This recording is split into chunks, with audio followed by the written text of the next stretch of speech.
Posé dans mon cœur. Alléluia. Nombre le chapitre 35. Je suis dans le livre de Nombre le chapitre 35. Je lirai en deux temps. Je lirai à partir du 1er jusqu'au 12e verset. Et je lirai du verset 20 au verset 28. Nombre 35, 1 à 12. La Bible déclare ceci.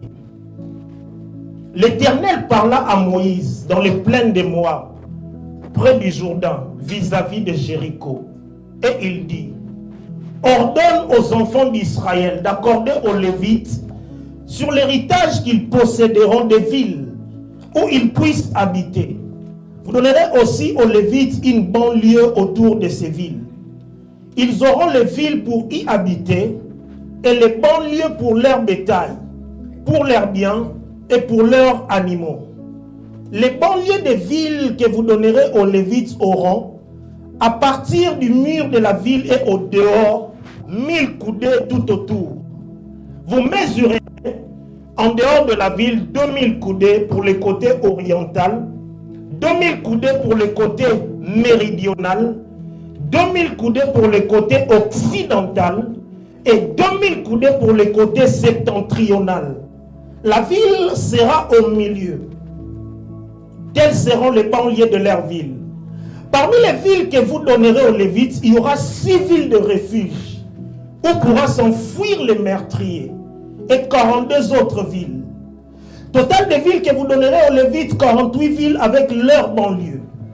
Les villes que vous donnerez sur les propriétés des enfants d'Israël seront livrées en plus grand nombre par ceux qui ont le plus, ceux qui en ont le plus, et en plus petit nombre par ceux qui en ont le moins. Chacun donnera de ces villes aux Lévites à proportion de l'héritage qu'il possédera. L'Éternel parla à Moïse et dit, parle aux enfants d'Israël et dis-leur, lorsque vous aurez passé le Jourdain et que vous serez entrés dans le pays de Canaan, vous vous établirez des villes qui soient pour vous des villes de refuge. Où pourra s'enfuir le meurtrier qui aura tué quelqu'un involontairement.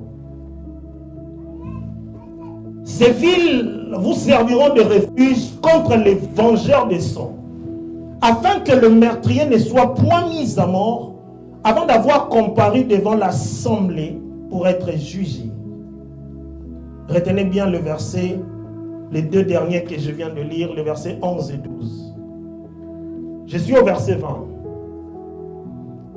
Si un homme pousse son prochain par un mouvement de haine, ou s'il jette quelque chose sur lui avec préméditation, et que la mort en soit la suite, ou qu'il frappe de sa main par inimitié, et que la mort en soit la suite, celui qui a frappé sera puni de mort.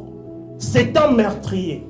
Le vengeur du sang tuera le meurtrier quand il le rencontrera.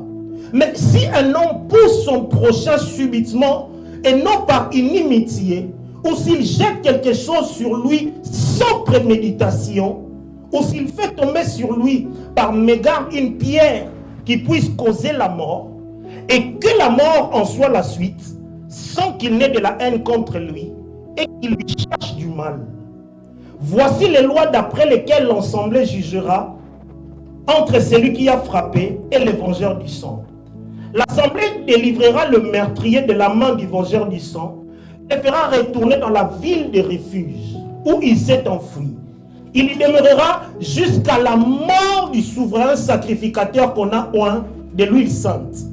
Si le meurtrier sort du territoire de la ville de refuge où il s'est enfoui, et si le vengeur du sang le rencontre hors du territoire de la ville de refuge, et qu'il tue le meurtrier, il ne sera point coupable de meurtre, car le meurtrier doit demeurer dans sa ville de refuge jusqu'à la mort du souverain sacrificateur.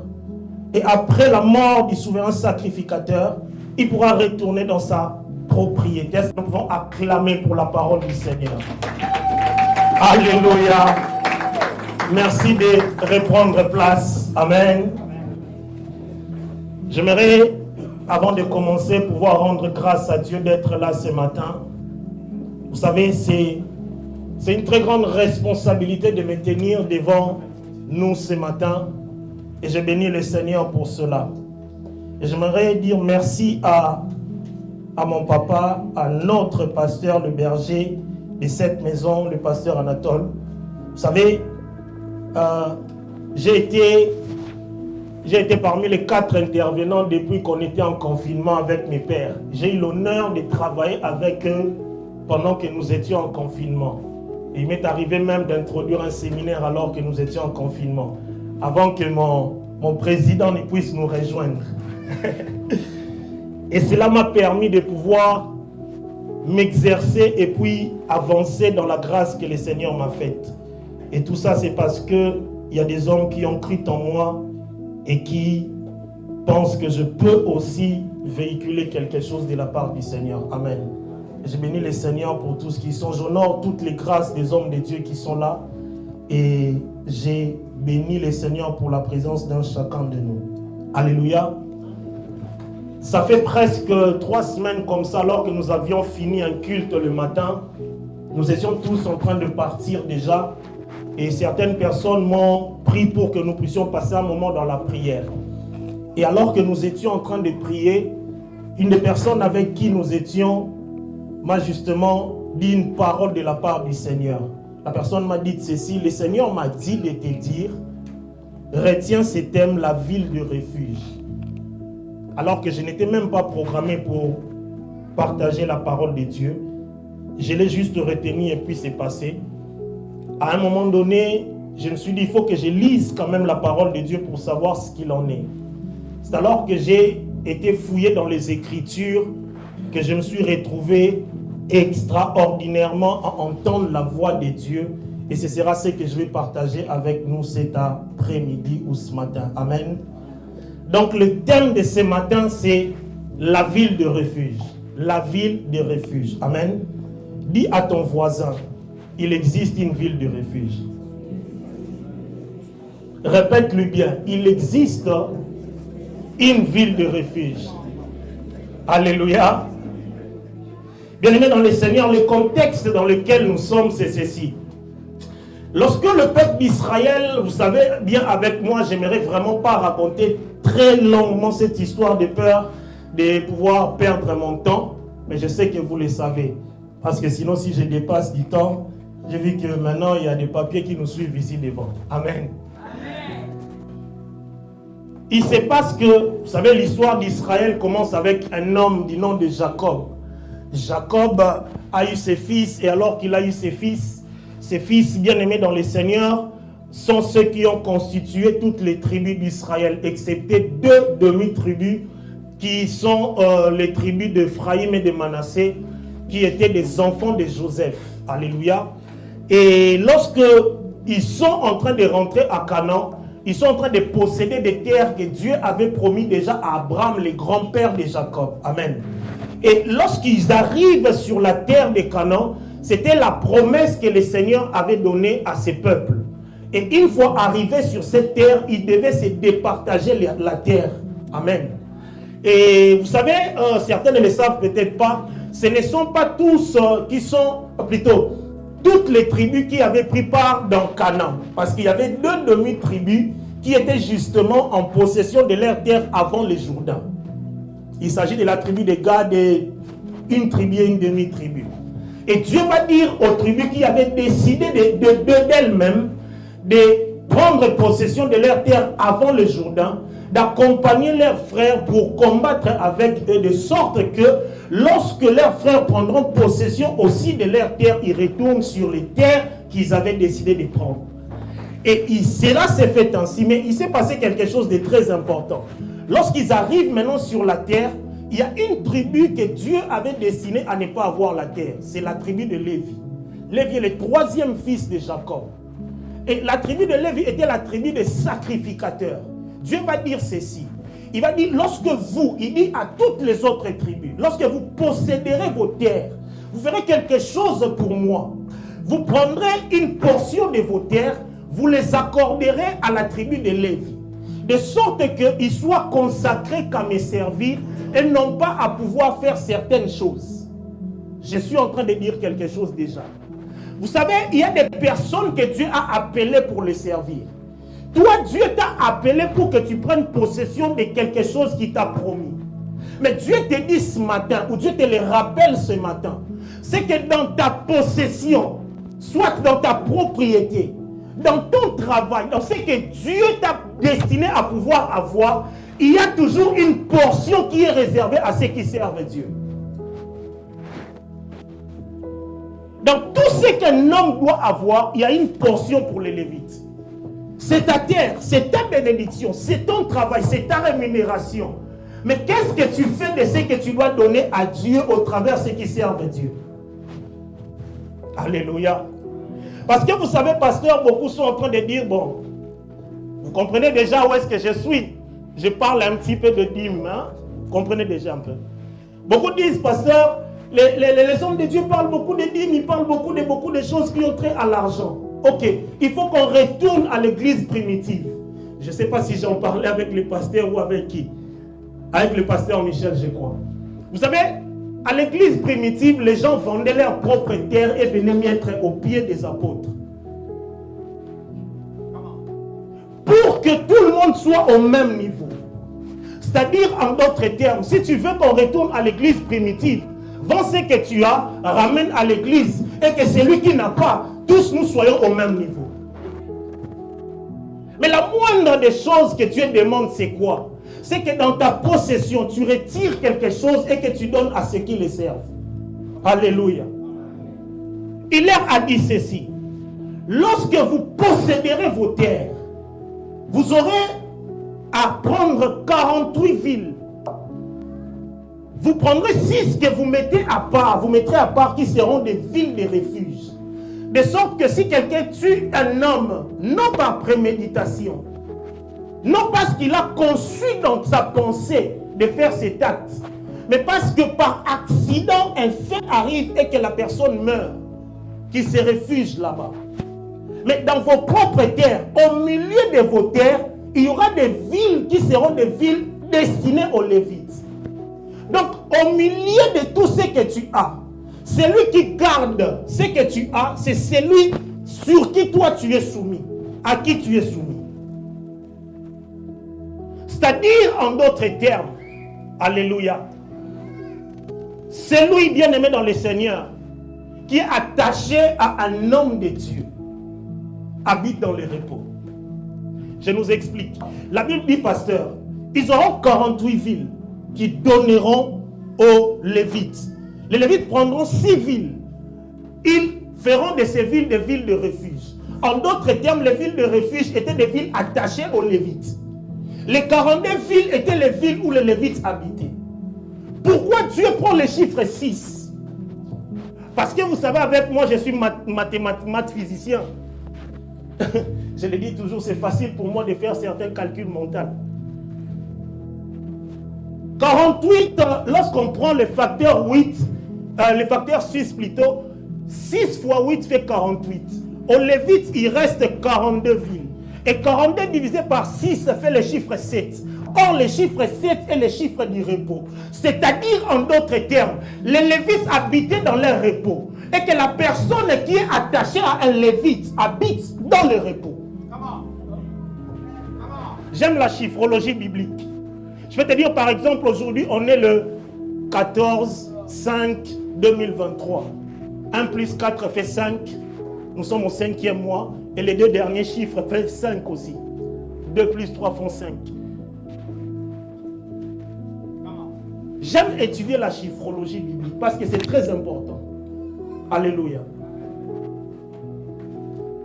Les Lévites habitent dans le repos. Parce que celui qui serve est celui qui, lorsqu'il a fait le monde en 6 jours, le 7e jour, il s'est reposé. C'est pourquoi on ne quitte pas la maison d'un homme de Dieu comme cela. Parce que celui qui est en contact avec un homme de Dieu bénéficie de ce que Dieu a destiné à cet homme. La Bible déclare, vous servirez l'Éternel, il bénira vos eaux et vos pains, et la maladie ne sera pas citée du milieu de vous. Cette promesse est attachée au service. Et celui qui sert Dieu habite pleinement dans cette promesse.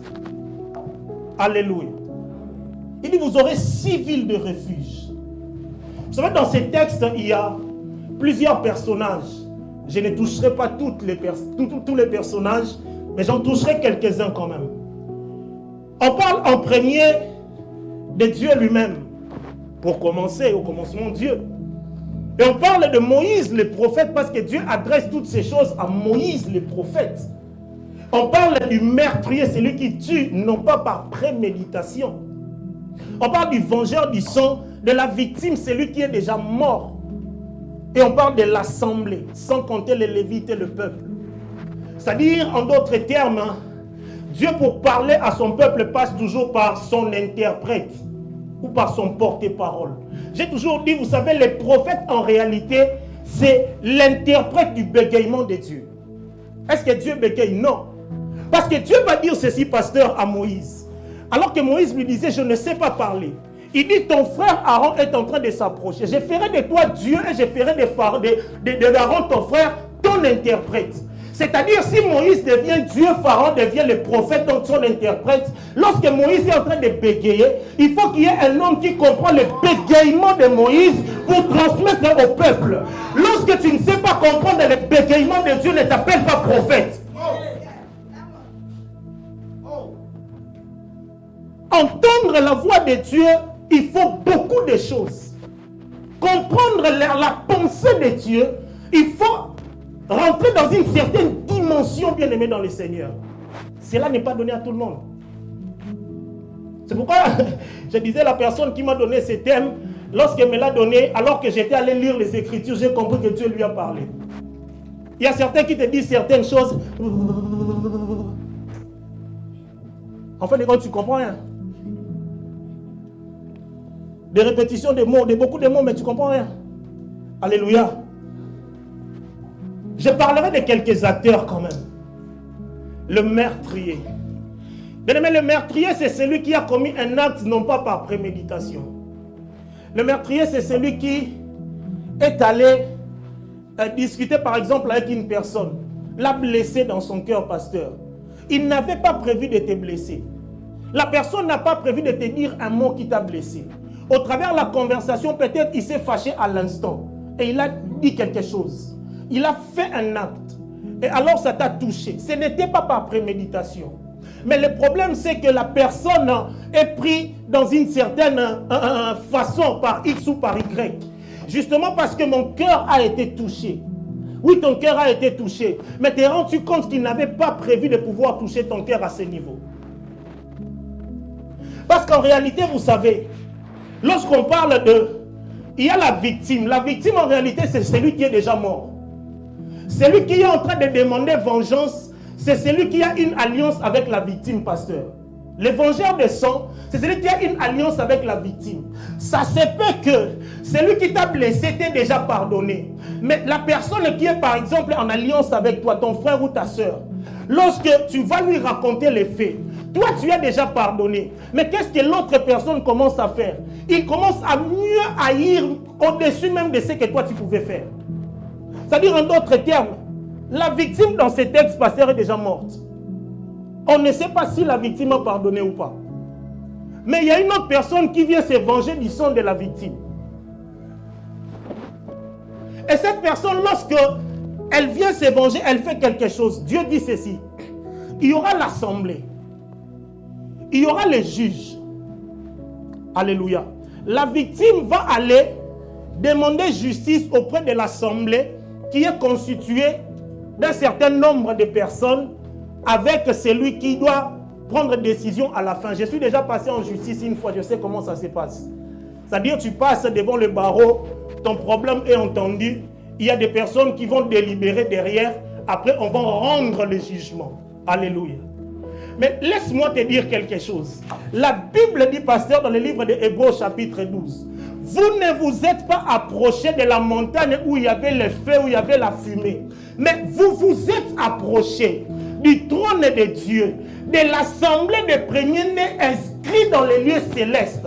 Ce qui constitue l'assemblée. Mais le problème, c'est que les vengeurs de sang, c'est l'accusateur. c'est le diable. Lorsqu'il vient t'accuser devant Dieu, ce qu'il ne sait pas, c'est que Dieu est le juge.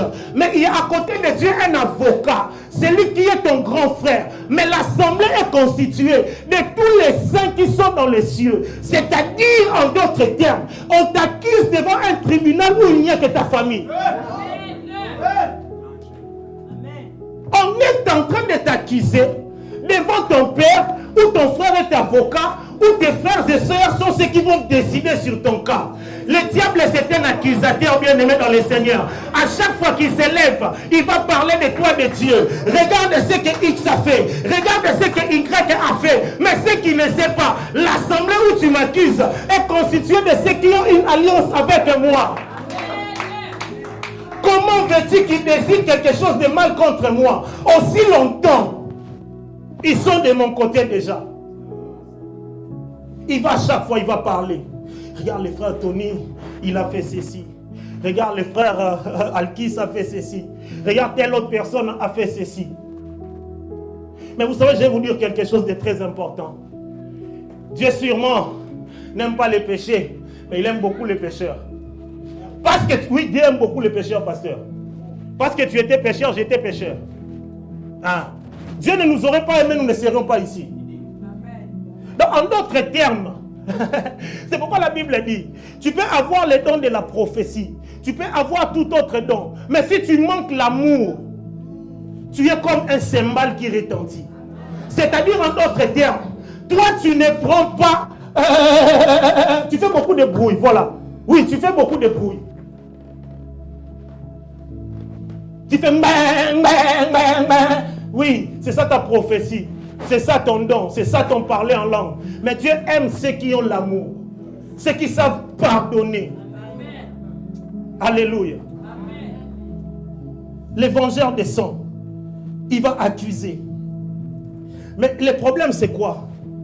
Ce qu'il faut savoir aussi, la spécificité de la ville de refuge, c'est que c'est un lieu qui te garde. Le camp où tu es, c'est le camp des Lévites. C'est le camp des personnes qui sont attachées à Dieu. C'est des personnes qui te gardent. C'est pourquoi il est mieux d'être sous une couverture spirituelle. Parce que c'est cette couverture qui te garde. Alléluia. Beaucoup disent et racontent trop de choses et n'importe quoi.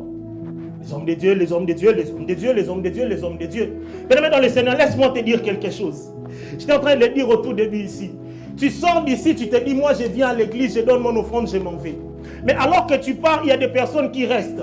Alors que l'église est fermée, il y a des personnes qui reviennent, qui font d'autres activités, qui sont là en train de prier. Même dans leur maison, ils sont en train de prier. Ils ont une direction claire et précise te concernant. Tu sors, tu vas à un rendez-vous, tu vas à quelque chose. C'est que tu es allé chercher à réussir. Mais tu ne sais pas, il y avait une personne qui était là en train de prier à chaque instant.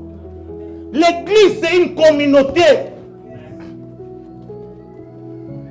L'église, dans l'église, il n'y a pas d'individualité. Parce que la pensée de Dieu a toujours été corporative.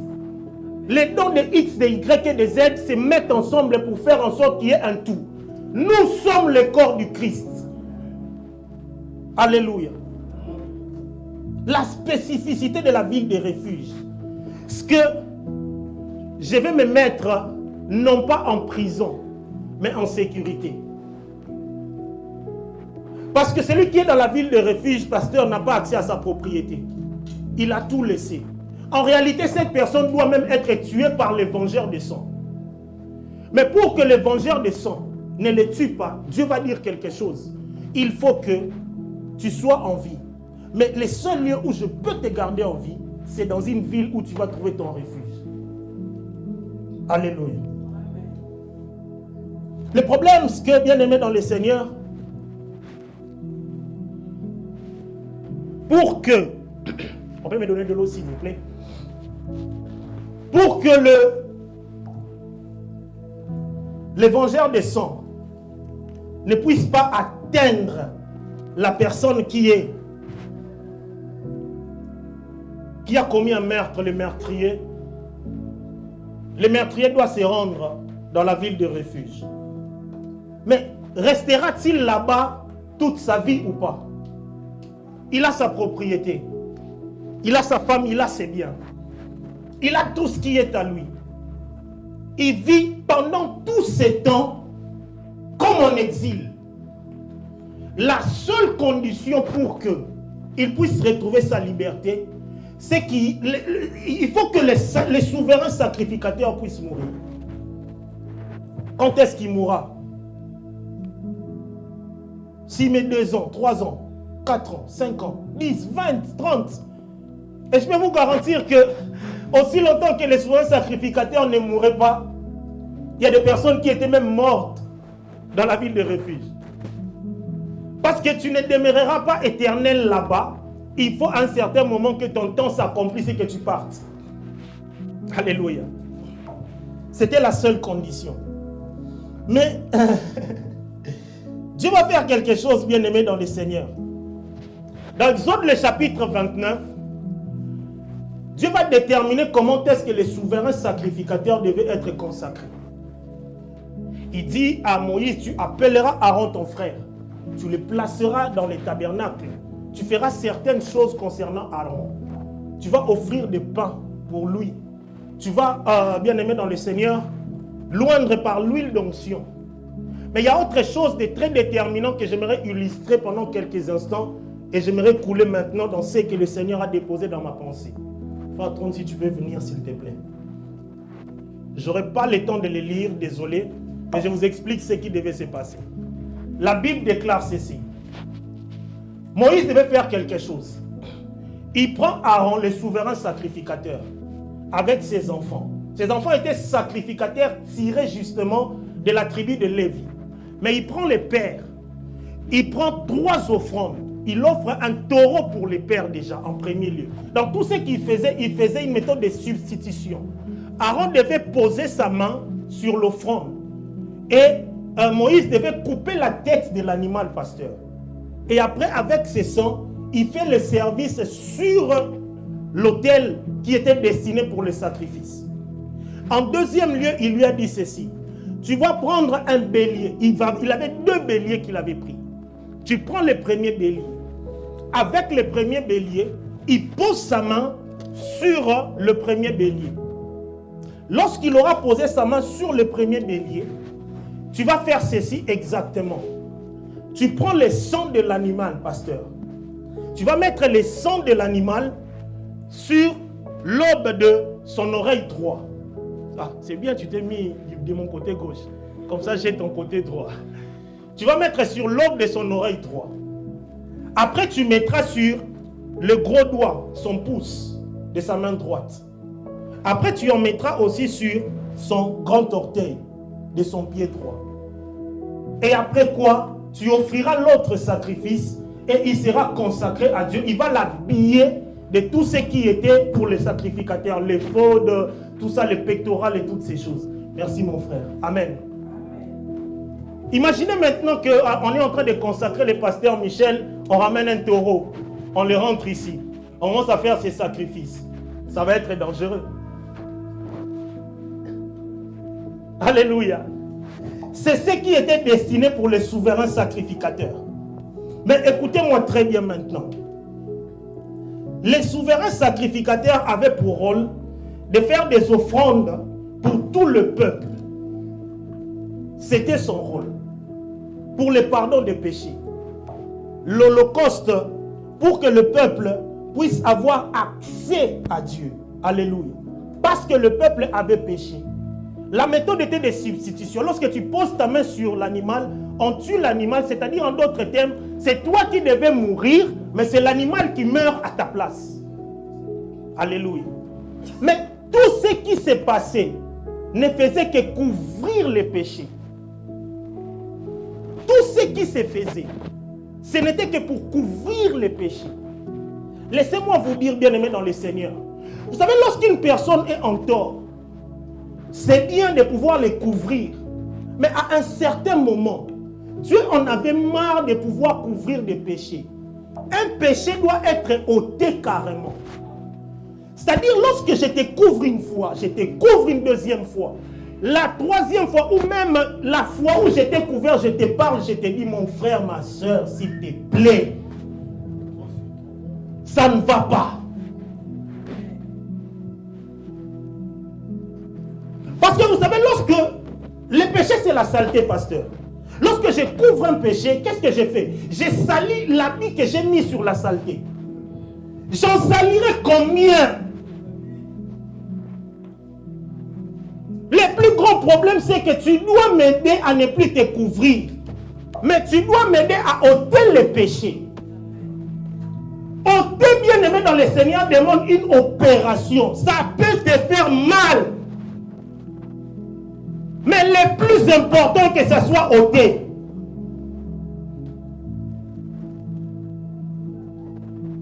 Beaucoup de personnes sont à la défensive. Quoi? Non, j'ai rien fait. Non. Bien aimé dans le Seigneur. Vous savez, pasteur, j'ai dit à ma femme, lorsque je l'ai rencontrée en 2014, ma femme m'a trouvé, j'étais en train de servir Dieu. Je lui ai dit une chose. Tu me représentes, je te représente. Elle connaît très bien cette phrase, je lui ai dit depuis que je l'ai rencontrée. C'est-à-dire en d'autres termes, où tu vas faire quelque chose en mal, on me voit moi directement. De la même manière que si je le fais, on te voit. Nous devons nous aider. C'est très important. Parce que vous savez, nous représentons, bien aimés dans le Seigneur. X représente Y. Celui qui vient ici dans cette maison représente l'Église aussi. Comment tu te comportes en dehors de ces quatre murs?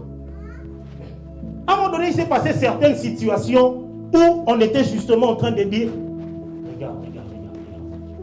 Il est de là-bas. Il est de là-bas, lui. Ah, le frère Tony. C'est lui le président. Alléluia. Le péché doit être ôté. C'est la méthode de Dieu.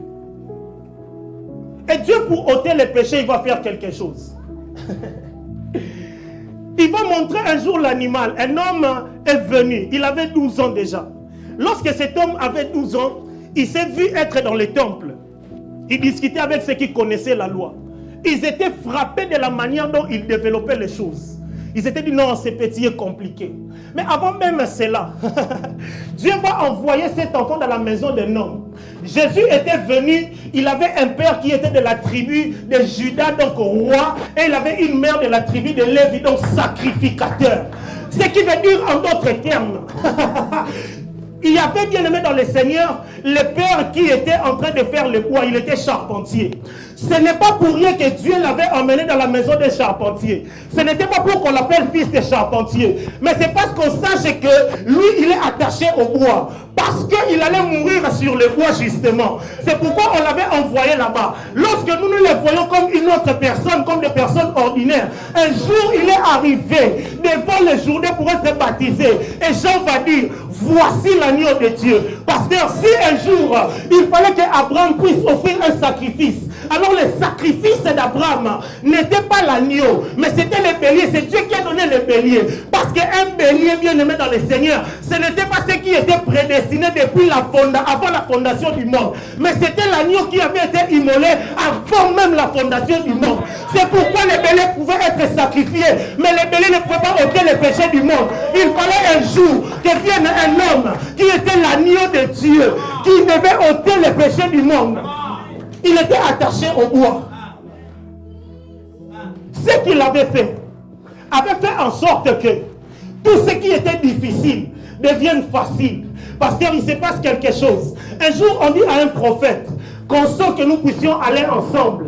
Le prophète est en train de partir avec toutes ces personnes. Mais ils arrivent quelque part. Un homme va prendre un bois avec une hache. Il va couper. La hache qui était de faire des reins va tomber dans l'eau. Mais qu'est-ce que le prophète va faire? Le prophète va prendre non pas tout un bois. Il va prendre un morceau de bois. Il va jeter dans l'eau. Et lorsqu'il jette dans l'eau, le fer va émerger. Bien-aimé dans le Seigneur, laisse-moi te dire, ce qui est difficile pour toi, qui représente un fer, il suffit de regarder à la croix où il y a un petit morceau de bois. Et alors que tu regarderas à la croix, ton problème qui était compliqué va être décanté.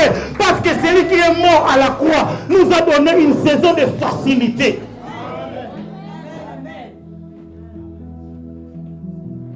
un morceau de bois.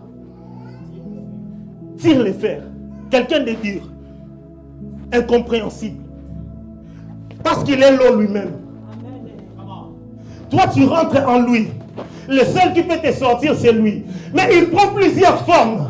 Il n'a pas seulement la forme, bien aimé dans le Seigneur, de l'eau, mais il a aussi la forme du bois. Pas toute la croix. La croix a la capacité de tout te donner. Mais par rapport à ton problème, il faut une partie juste de la croix. Juste une partie de la croix.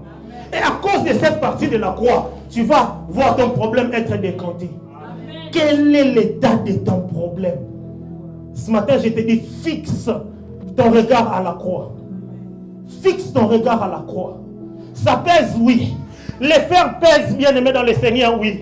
Un jour, c'est pourquoi lui-même, il va dire quelque chose. Il dit de la même manière que Moïse a élevé un serpent des reins. Les reins, pasteur, le problème avec les reins, c'est que c'est l'alliage, le mélange de plusieurs métaux pour avoir les reins. Mais le bois, c'est quelque chose de naturel. Si tu as cherché longtemps chez des hommes, tu n'as rien trouvé.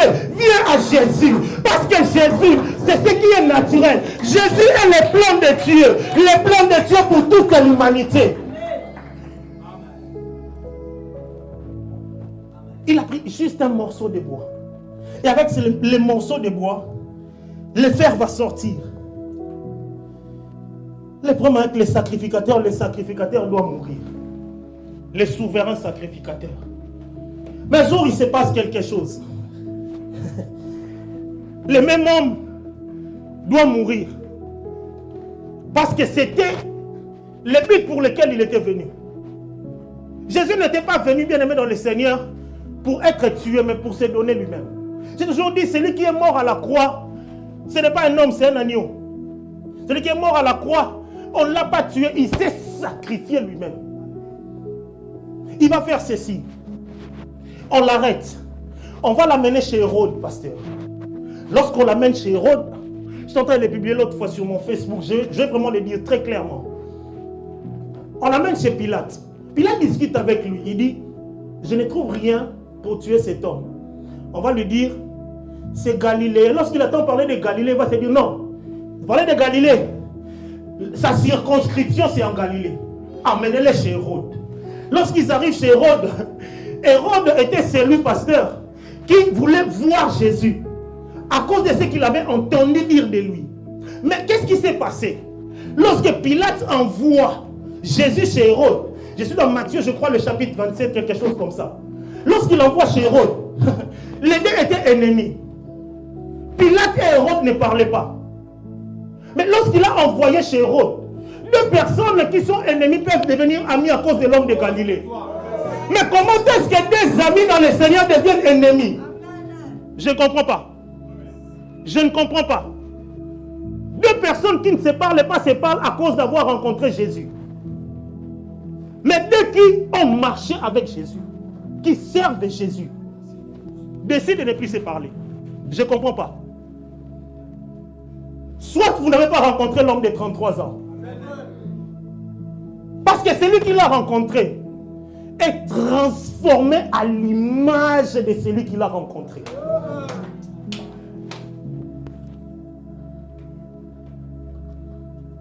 Lorsqu'il l'emmène là-bas, Hérode avait des soldats. Les soldats d'Hérode vont faire une erreur. Ils vont se dire pour qui se prend. Il habille un manteau. Mais il ne reste pas là. Ils vont prendre une couronne d'épines. À cet instant-là, pasteur, il pose sur sa tête. Lorsque la couronne est posée sur sa tête, il est blessé sur sa tête. Et son propre sang, le sang de l'agneau, a coulé jusqu'à tomber sur l'aube de son oreille. Son propre sang a touché l'aube de son oreille. Mais ils ne sont pas limités là, pasteur. Il l'amène à la croix. J'aurais bien voulu qu'ils puissent les ligoter. Mais lorsqu'ils sont arrivés à la croix, ils ont pris des clous. Ils ont mis ses mains et ils l'ont cloué. À cet instant précis, lorsqu'ils étaient en train de les clouer à la croix, son petit doigt a touché son sang. Parce que lorsqu'on met le clou, on tape fort, le sang va partir dans tous les sens. Il va toucher son pouce. Et Et lorsqu'ils vont croiser ses doigts, ses jambes plutôt, ils vont taper exactement sur ses pieds. Et son sang va toucher à cet instant-là son gros orteil. Et là, il est devenu souverain sacrificateur. Le problème, c'est que tu étais dans une ville de refuge. Le problème, c'est que tu étais resté là. Il a fallu qu'un homme devienne souverain sacrificateur. Et à cet instant-là, il est devenu souverain sacrificateur. Mais ta liberté dépendait de sa mort. Et alors qu'il était sur la croix, il a dit, Eli, Eli, lama sabachthani. Eli, Eli, pourquoi tu m'as abandonné, mon Dieu, pourquoi tu m'as abandonné? Et là, il va dire, mon Père, c'est vers toi que je rends mon âme. Là, il meurt. Quand il meurt, tout ce qui était dans la ville de refuge devient libre. C'est pourquoi la Bible déclare ceci. Si le Fils t'a franchi, tu deviens réellement libre. Ta liberté est dépendante et conditionnée par la mort du Fils de l'homme. La croix nous a tout donné. La croix nous a tout donné. Retiens-moi captif, ce n'est pas le problème. Retiens-moi dans ton cœur, ce n'est pas le problème. Garde-moi en rancune, ce n'est pas le problème. J'irai dans la ville de refuge. J'irai dans la ville de refuge. Mais sache que lorsque tu es même en train de m'accuser, tu m'accuses devant mon père, ou mon frère qui est mort à la croix, est devenu intercesseur aussi, avocat à la droite de Dieu. Mais aussi, tu es dans l'assemblée de mes frères et sœurs. Mais le problème, c'est que moi je serai libre. Parce que c'est lui, pour que Jésus puisse accéder à la droite de Dieu, il devait laisser la chair. Et non pas seulement ça, mais à ce net moment, il était en train de consacrer tout son corps. Nous sommes le corps du Christ. Nous sommes rois et sacrificateurs. Parce que lorsqu'un roi meurt, pasteur, il avait des enfants. Alléluia. Lorsqu'un roi meurt, il avait des enfants. Écoutez-moi très bien. Jésus va dire quelque chose. Avant qu'il ne monte et qu'il s'en aille, il va dire à ses disciples, ne vous éloignez pas de Jérusalem. Restez là jusqu'à ce que j'envoie l'Esprit. Mais il va dire une phrase qui m'a perturbé. Il va dire ceci. Je ne vous laisserai pas orphelins. Or, en réalité, lorsqu'on parle d'orphelins, je n'ai jamais vu pasteur, on dit orphelins des frères et des sœurs. On parle d'orphelins des pères et des mères.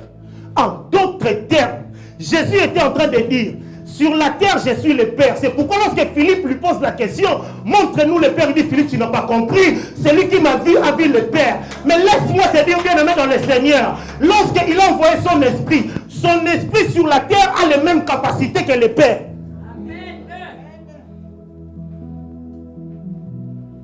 Celui qui m'a vu a vu le Père. Parce que la Bible dit, le Fils est l'image visible du Dieu invisible. Pour voir le Père, il faut voir le Fils.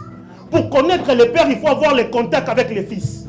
Celui qui ne connaît pas le Père peut le connaître au travers le Fils. Et le Fils, c'est la parole. Celui qui est au contact avec la parole de Dieu aura la connaissance de Dieu. La connaissance de Dieu. J'ai une très bonne nouvelle pour toi ce matin. Tu es roi et sacrificateur. Amen. Tu es roi et sacrificateur. Tu as la capacité toi aussi de prier. Dieu t'entende, les choses se débloquer. Amen. Et comme roi, tu as la capacité de régner. Parce que celui qui est mort t'a donné tous les atouts qu'il avait.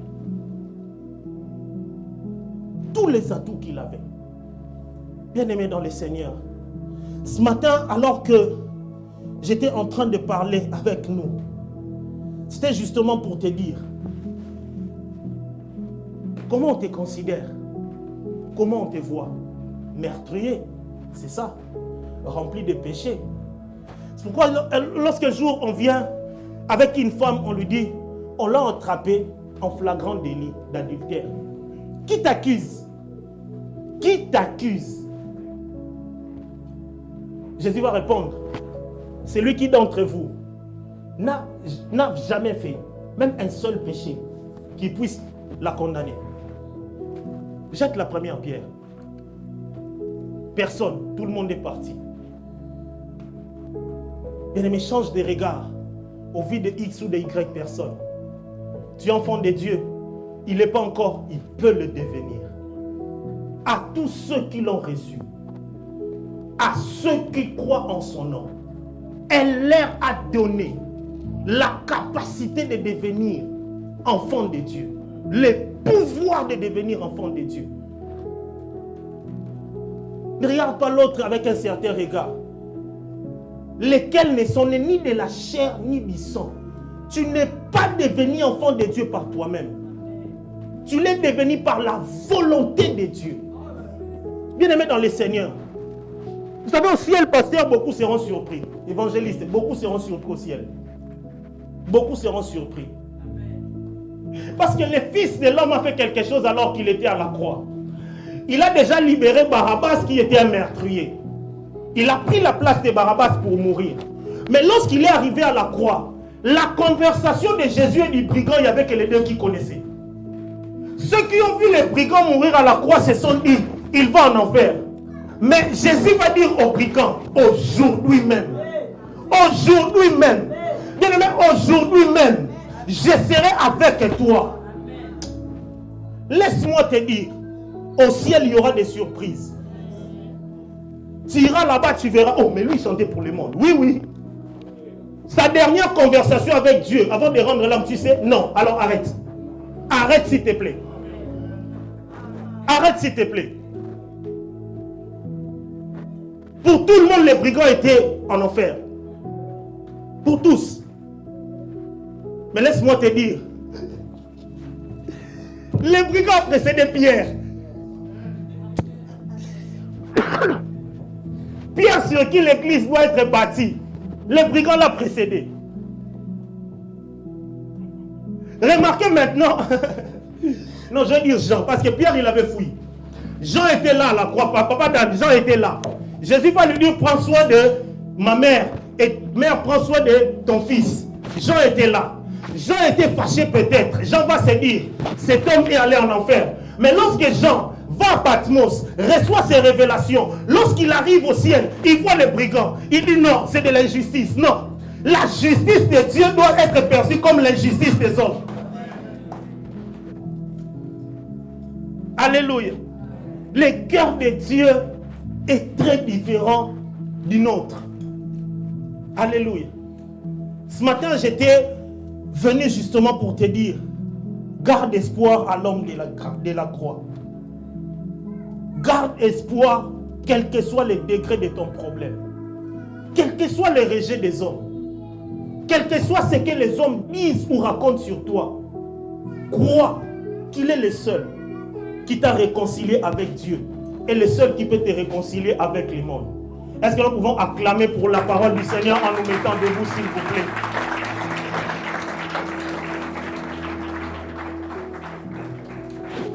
Pendant un court instant, j'aimerais que tu puisses prier pour toi, pour ton cœur. Que tu pries réellement et sincèrement pour toi et pour ton cœur. Tu connais l'état de ton cœur. Je connais l'état du mien. Commence à le demander à Dieu. Parle à Dieu, bien-aimé dans le Seigneur. Et dis à Dieu de pouvoir te transformer et te changer. Que tu aimes non seulement Dieu, mais que tu aimes aussi les hommes faits à l'image et à la ressemblance de Dieu. Commence à prier avec moi. Commence à prier avec moi. Père, dans le nom de Jésus. Père, dans le nom de Jésus. Père, dans le nom de Jésus. Tellement prié.